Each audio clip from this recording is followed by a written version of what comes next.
बायकोचा छळ करणारी तुझी आई कोण आहे? मग तिला विठोबाचा आणि पंढरीचा फार नाद आहे. मग तिने काय करावं? तरुणीसाठी पोरगी ती अगदी वयात आलेली आणि नवरा तो पडला हा असा. मग तिनं विठोबा विठोबा करणारे काय करावं? तू तिचा हात धर मर्दासारखा, जरा तिच्याशी हास गंमत कर, मग बघू तिला विठोबा कसं सुचतो.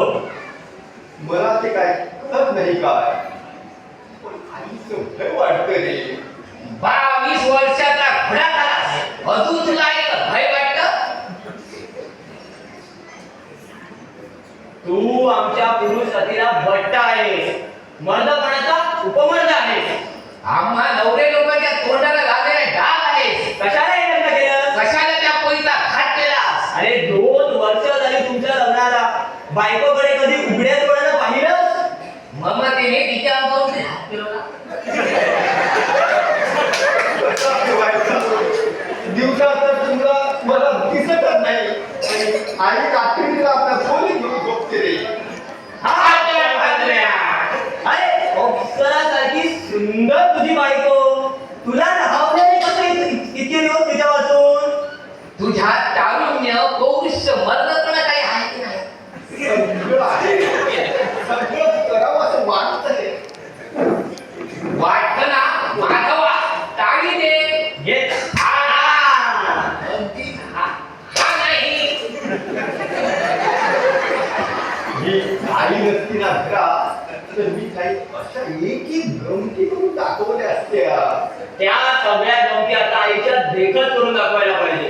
हेच तर तुला शिकवायला आज आम्ही मुद्दाम तुझ्याकडे आलो.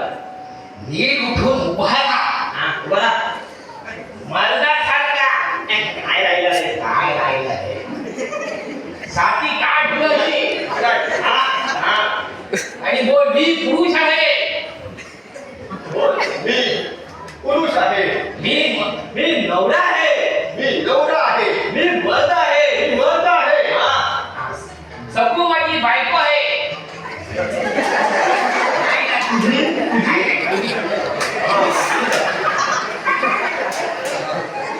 माझी बायको आहे.